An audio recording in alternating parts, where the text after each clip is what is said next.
I still remember the afternoon I sat across from Zevulun Aberbach in his kitchen in Budapest. He was 83 years old, with hands that looked like they had been carved from old wood, thick, deliberate, patient. On the table between us sat a single glass of water, a small dish of dried figs, and a leather-bound notebook that he refused to let me touch. The apartment around us was modest by most standards. No chandeliers, no imported marble, no wall-sized television displaying stock tickers or the latest headlines. But something about that space pressed against my chest like a warm hand. It breathed. It felt alive in a way that most homes, including my own, simply did not. I had traveled to Budapest because I was desperate, not in any dramatic or cinematic sense. I was not being chased. I was not starving. But I was 34 years old, running a small consulting firm that paid my bills exactly half the time, sleeping on a mattress I had owned since university, and watching every ambitious plan I had ever written in my journal dissolve like sugar in hot rain.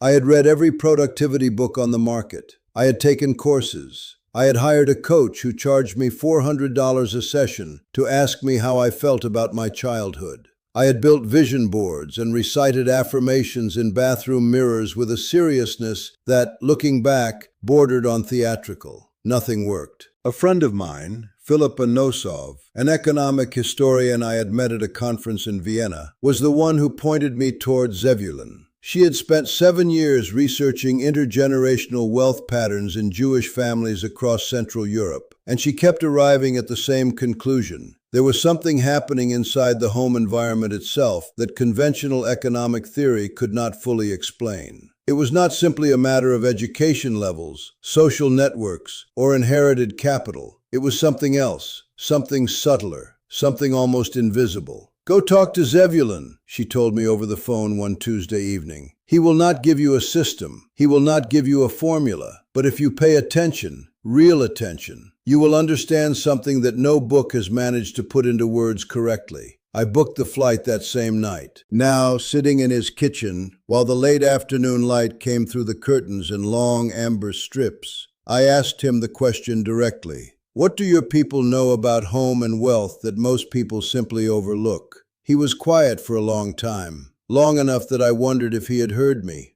Then he picked up a dried fig, examined it carefully, and set it back down. "It is not about what we add," he said. "It is about what we refuse to allow inside."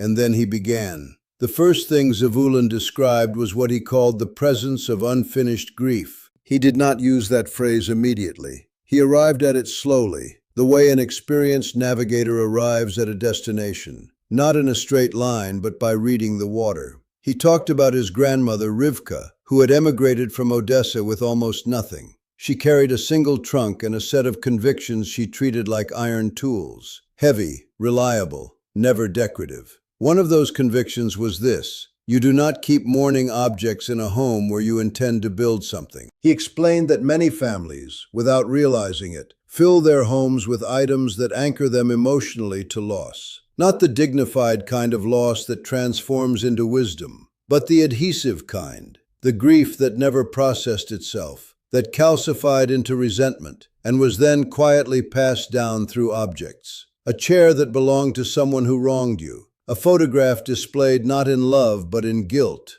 A piece of furniture kept not because it brings joy, but because getting rid of it feels like a betrayal. Every object in a home carries a frequency, Zevulun said, and he said it without any mystical affectation, the way someone might say every engine has a temperature. When you surround yourself with objects that vibrate at the frequency of grief, of guilt, of old wounds, you are not living in a home. You are living in a museum of your own suffering. He told me that his family had a practice, going back at least 4 generations, of performing what he called a grief audit every few years. Not a cleaning, not a decluttering in the fashionable modern sense, but a deliberate, honest conversation about what each significant object meant, and whether its meaning was feeding the family or draining it. I thought about my own apartment then. The bookshelf I had kept from a relationship that had ended badly. The painting my father had given me during a period when we had barely spoken to each other. the coffee mug collection I had started in my early 20s, as a kind of compensation for a loneliness I had never named out loud.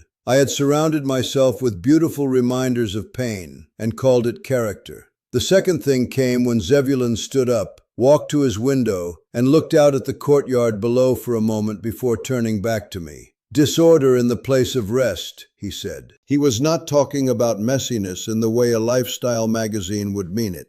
He was talking about something specific, the deliberate separation between spaces used for production and spaces used for restoration. He said that one of the most consistent things he had observed in households that struggled financially was the collapse of this boundary. The bedroom becomes an office. The dining table becomes a sorting area for unpaid invoices and unread mail. The kitchen counter becomes a staging ground for half-completed projects. And in the middle of all this productive chaos, the people living there never actually rest, and therefore never actually recover, and therefore approach each new day already depleted. "You cannot pour from a vessel that has never been allowed to refill," he said. He told me that his wife, Estera, had been unwavering about this from the earliest days of their marriage. The bedroom was sacred. Nothing stressful entered it. No financial documents, no devices that made demands, no conversations about debt or disappointment after a certain hour. It was not luxury. It was not indulgence. It was infrastructure. The same way you would not run a machine at full capacity 24 hours a day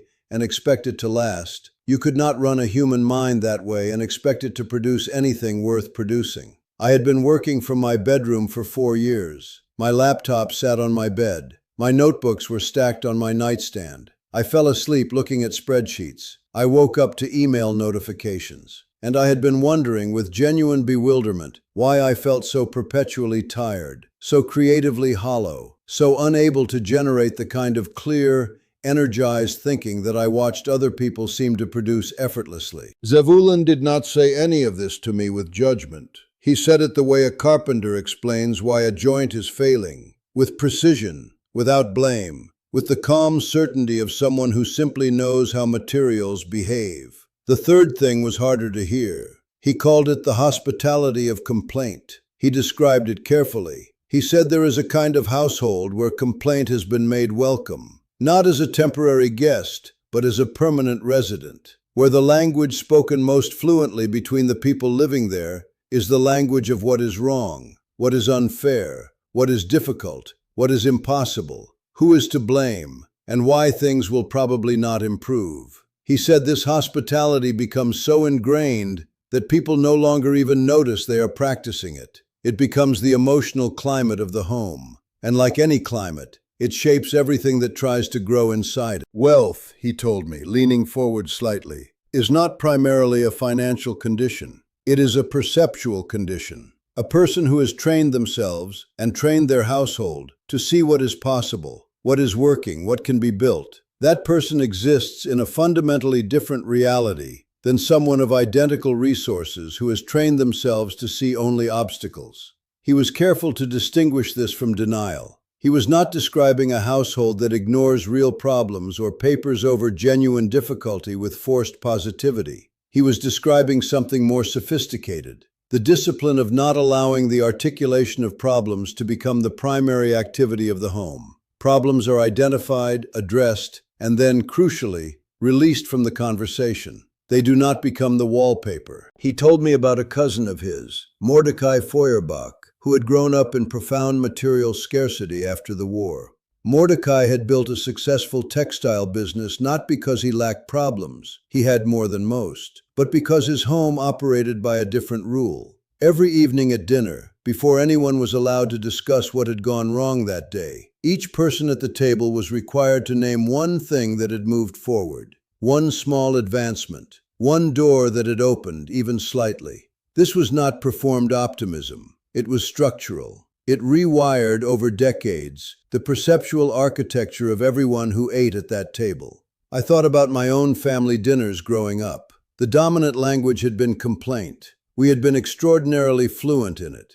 The fourth thing Zevulun described took us a long time to arrive at, because he insisted on approaching it through a story first. He told me about a merchant from Krakow, a man named Anshul Vidavsky, who had been, by all external measures, moderately successful for most of his adult life. Anshul lived in a comfortable apartment, ran a small import business, and made enough money to cover his needs without much remaining. For years, people who knew him attributed this to market conditions, to bad luck, to the lingering effects of a difficult decade in his youth. Then a younger relative came to stay with him for a summer and noticed something that Anshul himself had completely stopped seeing. Every horizontal surface in his home was covered with incomplete projects. Not metaphorically, literally. There were half-assembled items on shelves. There were stacks of materials for projects that had been started and abandoned. There were boxes of components waiting to be organized into something coherent. There were tools laid out for jobs that were 70% complete.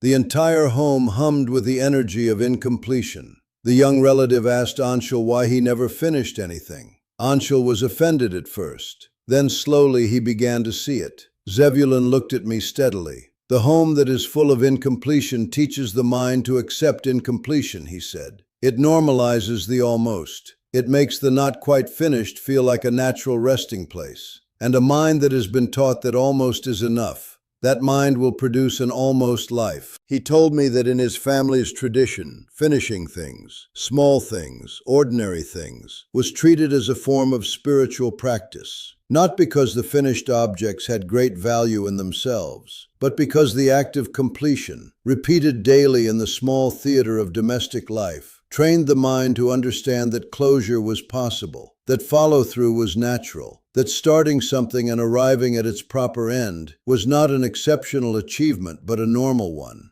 I thought about my apartment again. The half-read books with bookmarks frozen in their middles. The exercise equipment I had bought during a period of enthusiasm and then incorporated into my furniture. The business ideas filling notebooks that had never been shown to a single potential client. The language learning app I had downloaded 4 times and abandoned at lesson 12 each time.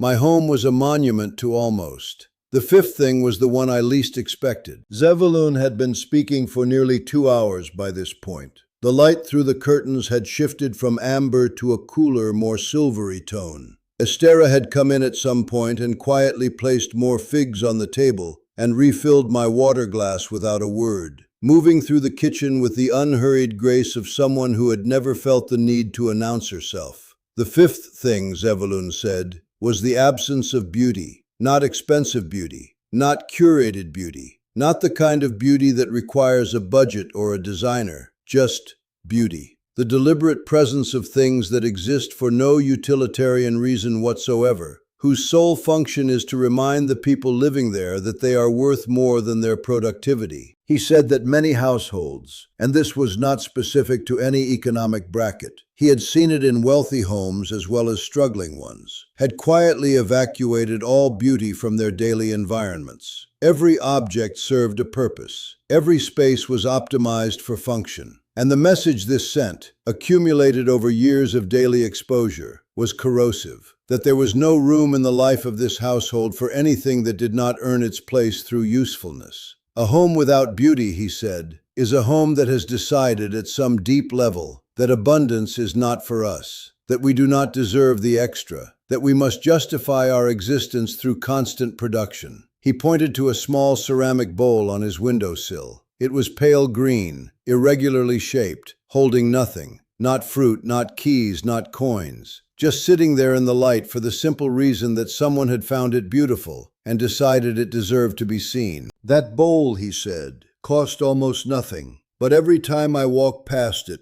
and my eye lands on it for half a second, something in my nervous system relaxes. Something in my mind remembers that life is not only about solving problems. And a mind that remembers that mind is more creative, more resilient, more capable of seeing opportunities that a mind locked in survival mode will walk past 100 times without noticing. He looked at me with the quiet certainty of a man who had spent 83 years paying attention to the right things. You did not come here for tips, he said. You came here because somewhere you already understood that the problem was not your strategy. The problem was the environment in which you were asking your strategy to survive. I flew home from Budapest on a gray Thursday morning, with a window seat and a notebook full of things I was not entirely sure how to process yet. Over the following months, I did not overhaul my life in a single dramatic gesture. I did not throw everything out and start from zero with some aestheticized minimalist vision.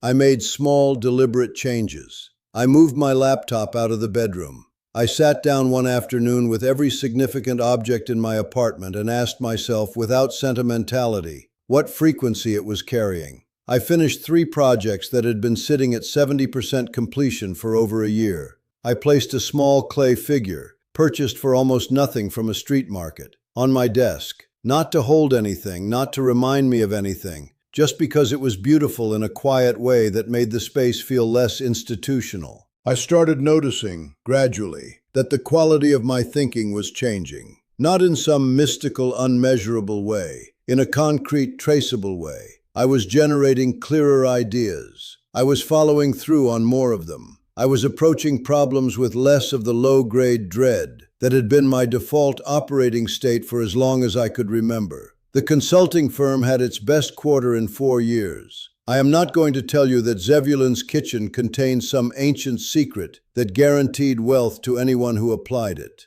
I am not built for that kind of claim. But I will tell you this, with the specific conviction that comes from having lived it. The environment you inhabit every single day is not neutral. It is not a backdrop. It is an active participant in every decision you make, every piece of work you produce, every version of yourself you are able to imagine and pursue. Most people spend enormous energy trying to change their outputs while leaving their environment, the very soil in which their efforts are planted, completely unexamined. Zevulun was right. It is not about what you add. It is about what you refuse to allow inside. If something in this story pressed against something inside you, if you recognized your own apartment in any of these 5 things, then I want you to do one thing before you move on to the next video. Subscribe to this channel. Not because I have a system to sell you, not because I will transform your life in 30 days with a checklist, but because this is the kind of conversation I intend to keep having.